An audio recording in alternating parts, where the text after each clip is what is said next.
Le rapport d'experts existe depuis plus de 30 ans.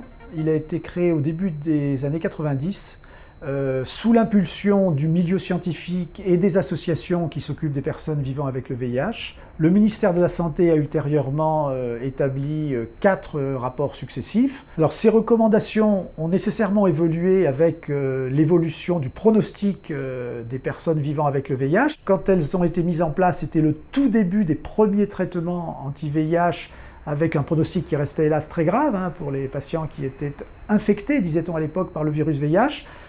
Depuis, la maladie est devenue une maladie chronique et d'ailleurs nous avons modifié un petit peu l'intitulé du rapport qui s'intéresse maintenant aux personnes dites vivant avec le VIH.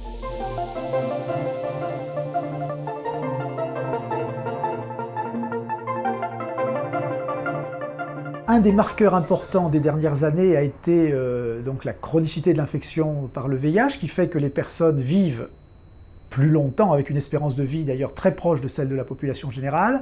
De ce fait, la prise en charge médicale doit être faite non seulement pour suivre l'infection rétrovirale elle-même, mais également les pathologies qui peuvent se développer au cours de la vie de toute personne qui prend de l'âge, au premier plan desquelles les maladies cancéreuses, cardiovasculaires par exemple.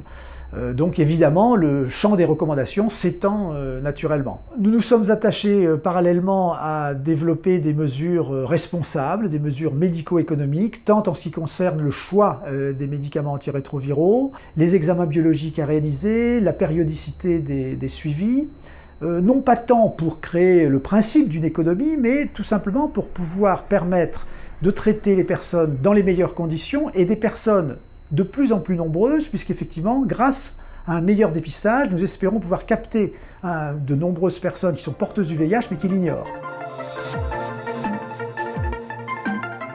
Le rapport est actuellement en ligne, ce qui nous semble être une disposition très importante pour permettre des actualisations chapitre par chapitre au gré de l'actualité scientifique. Très récemment, par exemple, un signal défavorable a été mentionné au niveau international sur un antirétroviral utilisé au cours de la grossesse. Nous avons pu ainsi adapter nos recommandations dans les jours qui ont suivi. C'est quelque chose qui peut apparaître dans n'importe quel domaine de la prise en charge des personnes vivant avec le VIH, et donc ce processus de diffusion nous semble très important à maintenir.